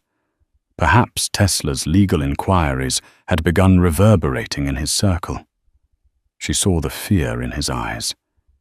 He was worried, if not about losing her, then about losing his empire. "You made me the enemy," Elizabeth replied, in a hushed, trembling tone. "When you let your mistress cut off my cards and throw me out of my home." Jordan looked away, shame flickering on his face. "I didn't handle that well. But you have to understand the pressure I'm under with these deals." She waited, letting him squirm. Then he continued. "You'll get a fair share. I promise. I just need you to stop meddling in my professional affairs, especially with Tesla or any other major collaborators. You'll ruin me if you do." A bitter laugh escaped Elizabeth. She thought of all the times she had stood beside him, protecting him, representing him before powerful players, forging alliances that were crucial to his success.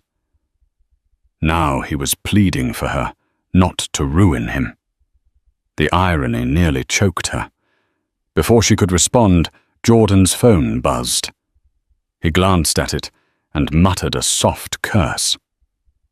"I have to go," he said, throwing some cash on the table for their untouched coffees. Elizabeth watched him leave a mixture of pity and disdain swirling in her stomach. It was obvious he was desperate, but was this a genuine attempt at reconciliation, or a ploy to keep her from uncovering more incriminating information about Ava? That question lingered as she returned to her apartment, drained. However, a new email from Patricia waited in her inbox. It contained an attachment, a partial timeline of suspicious trades linked to accounts rumored to be controlled by Ava Monroe. There were large bets placed on Tesla's stock ahead of public announcements. Gains in the tens of millions. This is huge, Elizabeth thought. If she connected these trades to emails or calls between Jordan and Ava, it could be the smoking gun. And while Elizabeth had no intention of going to the feds on her own, Tesla's legal team could bury Ava, and by extension, Jordan's complicity, if he was involved. Elizabeth clutched her phone, anxiety coursing through her. She was walking a razor's edge. One false step, and Jordan might retaliate more fiercely, or Ava might strike. But a successful strike against Ava could free Elizabeth from this entire ordeal, giving her the leverage to secure a fair divorce settlement, or even land Jordan in deeper trouble, depending on his role. She reached for her phone to text Patricia when it buzzed in her hand. A call from an unknown number again. Tentatively, Elizabeth answered. A man's voice greeted her calm and steady. "Hello, Ms. Alberts. My name is Gregory Shaw. I'm part of CEO David Hartridge's legal counsel. He asked me to follow up regarding the situation with your husband." Elizabeth's heart skipped. Hartridge's legal counsel. "We understand from Mr. Hartridge's conversation with you that there might be unethical or even illegal behavior in play," Gregory continued. "The board is concerned about potential liability if Jordan's personal dealings spill into our corporate structure. We can't risk another scandal. Mr. Hartridge would like to assist you discreetly." Elizabeth exhaled slowly. She was on the cusp of powerful alliances forming against Jordan and Ava, but the more people got involved, the more dangerous it felt. Gregory concluded, "We'll be in touch with your lawyer. If you have any crucial evidence, Mr. Hartridge suggests you keep it secure. He wants to avoid a public meltdown, but he's prepared to do what's necessary to protect the company's interests, and that includes supporting you in your legal disputes, if it comes to that." Hanging up. Elizabeth felt a measure of validation. The cracks in Jordan's seemingly untouchable world were growing. Perhaps justice would prevail. Yet as she prepared to finalize the next round of documents for Michelle, a gnawing worry kept her awake at night. Cornered animals are the most dangerous, and Jordan, though once gentle and loving, had shown he could be ruthless when threatened. She braced herself for the storm that was surely coming. The next time Elizabeth saw Jordan in person, it wasn't by chance or a carefully arranged meeting. It was at the headquarters of Hartridge's conglomerate in Dallas. A sudden emergency board session had been called to address urgent corporate matters, and Elizabeth, having been notified by Gregory Shaw, arrived prepared. She walked into the reception area, her heart pounding with anticipation. Michelle Liu had insisted on accompanying her, but at the last minute she was called to handle a crucial filing. Elizabeth went alone, relying on the moral support from Gregory and the knowledge that Hartridge wanted the truth on record. Jordan was already inside the boardroom with Ava, who paced like a clad tiger. When Elizabeth entered, they both snapped their heads in her direction. Ava's glare could have sliced glass. Jordan's face was inscrutable, tense, angry, but also tinged with fear.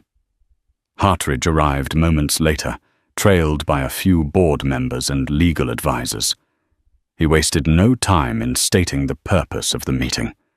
Allegations have come to my attention that Ms. Monroe has been engaging in stock trades leveraging proprietary information from Jordan's company and potentially from our own collaborations. We need to clarify the truth. Now. Gasps and murmurs filled the room. Ava's jaw clenched. This is preposterous, she began. We demand to see your proof. Hartridge nodded to one of his advisors, who distributed printed documents, timelines of suspicious trades tied to accounts flagged by Tesla's legal team, along with correspondences that Elizabeth and Patricia had pieced together. Jordan snatched a packet from the advisor. His eyes swept over the page's color, draining from his face. Ava's lips thinned, and for a moment Elizabeth could see the faintest flicker of panic in her eyes. Hartridge pinned them with a stern gaze. Jordan, you've been a valuable partner. I don't want to see your personal life derail your professional standing, but this is bigger than your marriage. Insider trading is a federal crime, and if Ms. Monroe is using your business resources to pull this off, you're implicated. Ava recovered quickly. She placed a hand on Jordan's arm, her voice smooth. This is a misunderstanding, David. Anyone can align stock trades with corporate announcements. It's called speculation. Elizabeth decided enough was enough. She stood. Speculation is one thing, but forwarding private emails, entire business proposals, and preliminary press releases is not speculation. I've seen the messages.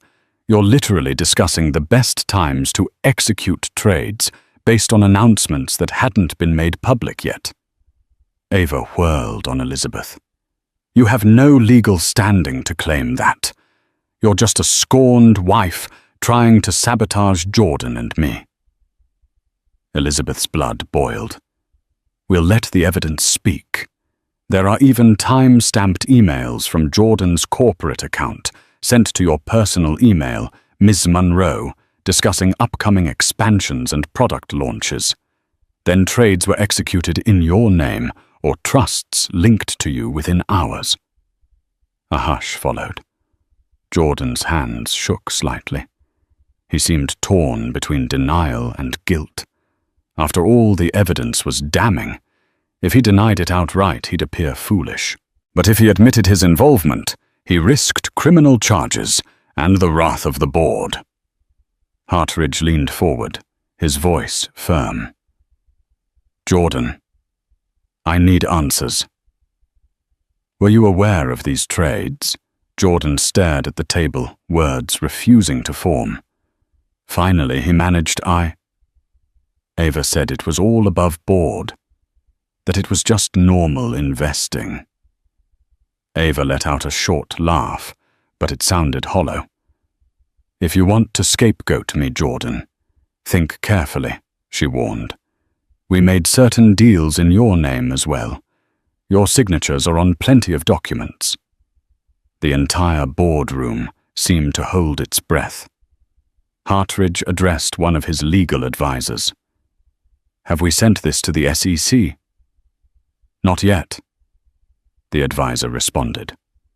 We wanted to confront them first. Jordan shot to his feet, panic etched on his face. No need to escalate it. We can handle this internally. If I undo the trades, repay any gains, repay tens of millions of dollars, Hartridge asked. And that would just be the tip of the iceberg if the SEC digs deeper. This is out of our hands if they launch a formal investigation. Elizabeth watched Jordan unravel. This was the man who had once been so composed, so unstoppable. Now he was cornered, sweat beading on his forehead. Ava, too, looked like a wild animal backed into a corner, eyes darting around the room. At that moment, a building security guard appeared at the door, knocking softly. Mr. Hartridge, you asked for security on standby, he announced quietly. Thank you, Hartridge replied, his tone like steel. I believe we might need you. Ava's eyes flitted towards the door, then back to Hartridge. She adopted a pleading tone. David, you know me. I've handled legal matters for some of the biggest players in the industry. I would never do anything to jeopardize your trust. Hartridge's face remained stony. I trusted Jordan, not you. And this evidence suggests you're at the center of a major ethical breach. If you don't have a verifiable explanation for each of these trades and how you obtained insider information, I have no choice but to protect the company from liability. Suddenly, Jordan snapped. Fear twisted into anger, and he pointed a trembling finger at Elizabeth. You did this. You ruined everything because you couldn't handle that I moved on. Elizabeth steadied her breathing, preparing to reply. But Hartridge cut in calm yet firm. Don't blame her for your poor decisions. You let your personal affair become a corporate liability. Something in Jordan cracked. He lunged toward Elizabeth as if to grab her documents or her phone, an irrational move likely spurred by desperation. But he never made contact. In a blink, the security guard stepped forward and intercepted Jordan, gripping his arms. Stand down, sir, the guard said, voice authoritative. Jordan struggled, but the guard was a solid wall of muscle. Ava shrieked. Let him go. This is a private matter. Hartridge shook his head, anger coloring his features. You just attempted to assault someone in my boardroom. Security remove Mr. Alberts from the premises. Jordan's eyes widened in disbelief. You can't do that. I'm on the board. Not anymore, Hartridge said grimly. I can and I will. You're suspended pending an internal investigation. Once that concludes, we'll determine your status. Now go and take Ms. Monroe with you. A second guard stepped in, guiding Ava toward the door as she protested threatening lawsuits and defamation claims. But her words rang hollow, overshadowed by the looming specter of an SEC investigation.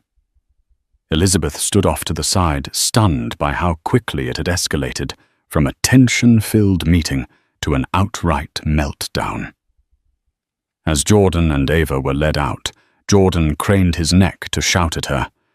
You'll pay for this, Elizabeth. Don't think you've won. But the threat carried little weight now. In that moment, Elizabeth felt the mixture of triumph and sorrow that comes with toppling a man she once loved. She hadn't wanted to see Jordan destroyed, only to protect herself and the life they had built together. But Jordan's actions and Ava's ambition had forced her hand. Hartridge dismissed the board members, soon after instructing his legal team to cooperate fully with any investigations. He turned to Elizabeth with a sympathetic frown. I'm sorry you had to endure this, Miss Alberts. I assure you we'll handle it lawfully. Whatever personal or marital disputes remain, I hope you find closure. Elizabeth gave him a small nod. Thank you. I appreciate your fairness. She gathered her documents and left the skyscraper, the bright Texas sun, striking her face as she stepped onto the street. The entire drama replayed in her mind. He let his mistress cut off my cards, but the CEO called security on him. She thought a bitter yet satisfying sense of irony spreading in her chest. She wasn't naive enough to think it was over. Legal battles would continue, depositions would be taken, and the divorce was far from final. But in this pivotal moment, she had taken back her power, standing against the storm that Jordan and Ava had unleashed. And for the first time in months, Elizabeth felt a glimmer of hope that she might in the end be free from their tyranny. In the weeks that followed, word spread like wildfire. News outlets picked up on rumors of insider trading linked to a high-profile tech investor, hinting that a major name was under investigation. It didn't take long for the rumor mill to connect the dots to Jordan Alberts and his mysterious attorney-turned-partner, Ava Monroe. Elizabeth watched from the sidelines, inundated with calls and messages from acquaintances, reporters, and sometimes even old college classmates she hadn't spoken to in years. She ignored most of them, preferring to let the legal process unfold without adding fuel to the media frenzy. Jordan, under immense legal and financial pressure, attempted to strike a deal if Elizabeth agreed to keep quiet and not testify against him or Ava. Regarding insider trading, he would give her a generous divorce settlement. The settlement included alimony, a hefty lump sum, and properties that would secure her financial future. However, Elizabeth refused any agreement that required her to lie or withhold the truth if subpoenaed. Nonetheless, she allowed her lawyer Michelle to work out a fair settlement that didn't involve perjury. Eventually, Jordan capitulated, realizing he had to salvage what he could from the marriage and business meltdown. The final settlement granted Elizabeth a significant portion of the assets, the mansion by Lake Travis, ironically, and a sizable share of Jordan's original tech startup. Meanwhile, Ava disappeared from the public eye, her reputation in tatters. Rumors surfaced that she'd fled the country, perhaps to avoid legal repercussions, while others suggested she was hiding out in some luxury villa, waiting for the storm to pass. Either way, her days of meddling in Jordan's finances seemed to be over. Elizabeth didn't celebrate Jordan's downfall. She quietly grieved the end of a marriage that had started in love and partnership, yet she also felt relief and a renewed sense of self. She returned to the Lake Travis mansion, deciding whether to keep it or sell. The sweeping views of the water brought back memories, some of which felt like knives to her heart, others that warmed her soul. She began a new chapter in her life, leveraging her PR skills to start a consultancy focused on helping women entrepreneurs navigate both business and personal challenges. She named it Phoenix Rose Consulting, symbolizing rebirth and resilience. To her surprise, she found more joy in championing other women than she ever did, standing behind Jordan at glitzy galas. She kept in touch with Patricia from Tesla, who occasionally updated her on the ongoing investigations. Whether Jordan faced criminal charges depended on further evidence. But at least for Elizabeth, the immediate threat to her assets and well-being had lifted. David Hartridge reached out, once inviting Elizabeth to a dinner with the board, presumably to mend fences. Elizabeth politely declined. She had no desire to relive the tension of board meetings or navigate corporate politics, where her personal life became public fodder. She was grateful for Hartridge's stance, but preferred to build her future away from the chaos. In moments of solitude, Elizabeth reflected on the entire ordeal. She'd once believed that love, loyalty, and shared ambition could conquer anything. Yet she also realized that unchecked power and ego could corrode even the strongest of bonds. Jordan's betrayal had been a painful lesson, but it set her free to discover her own strengths and a life not tethered to someone else's rising star. Yes, heartbreak lingered, and healing was an ongoing process. But Elizabeth found herself waking each day with a sense of purpose. She'd gather with female founders at local co-working spaces, host workshops on media relations, and offer moral support to those feeling overshadowed by bigger players. Each time she saw a spark of confidence ignite in another woman's eyes, she felt her own sense of wholeness return. In time, Elizabeth would finalize the divorce, sign the deeds, and officially start over. A sense of calm settled within her, like the slow, tranquil waves on Lake Travis at dawn. Her story, the humiliating card cancellations, the public meltdown, the mistress's meddling, would become a cautionary tale, one she shared sparingly, only when it might help others. Despite the scars, Elizabeth refused to let bitterness define her. She chose growth empathy and a belief that with the right support, anyone can rise from the ashes more formidable than before. Just as Elizabeth thought she had reached stable ground, fate tossed her another curveball. A month after the settlement, Michelle called her urgently. "The feds want to depose you," she said. "They uncovered new evidence Jordan may be involved in deeper crimes, bribery, money laundering. Ava might have orchestrated a network." Elizabeth's stomach dropped. Jordan never mentioned anything like that. "They've found offshore transactions and documents with his signature," Michelle said grimly.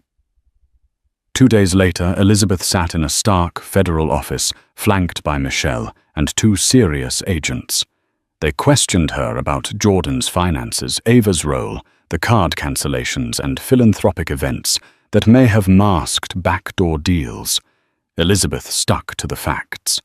She neither speculated nor dramatized. One agent, impressed, said, "You've been very helpful, Ms. Alberts. This case is significant." She left emotionally drained but relieved. She hadn't been dragged down with Jordan, but the storm wasn't over. Whispers followed Jordan was hiding at a secluded ranch, dodging the press. Ava had vanished. More subpoenas were issued. An indictment loomed. Elizabeth stayed focused on her consultancy, channeling stress into helping other women navigate business pitfalls. Her story, once painful, became a symbol of warning and strength. Then came the headlines: Jordan Alberts indicted for insider trading fraud and obstruction. Ava was named but still missing. The scandal rocked the tech world. Elizabeth issued a single statement. "I'm saddened by Jordan's choices. I've cooperated fully with authorities and continue to rebuild my life." Eventually, Jordan pled guilty to a lesser charge, offering a tearful courtroom apology. Elizabeth watched from home, tears in her eyes, not from triumph, but quiet grief for the man she once loved. Still, she understood consequences had to follow actions. That night, beneath the soft moonlight over Lake Travis, Elizabeth allowed herself one last cry for the past that died and the hope still waiting ahead. Life has a way of testing our fortitude when we least expect it. Elizabeth Alberts began this journey as a devoted wife, only to see her world upended by betrayal and financial sabotage. Yet what she lost in illusions, she gained in unbreakable resilience. Standing up to powerful forces and calling out wrongdoing isn't easy, but it's sometimes the only way to protect your dignity and your future. If you found this story gripping, insightful, or inspiring, we invite you to be a part of our community. Like this video, share it with friends who need a reminder that courage can emerge from chaos, and subscribe for more real-life drama and empowering tales. Let Elizabeth's story serve as a beacon, no matter how ruthless the betrayal. There's always a path to reclaim your power and build a brighter tomorrow. You too can rise like a phoenix.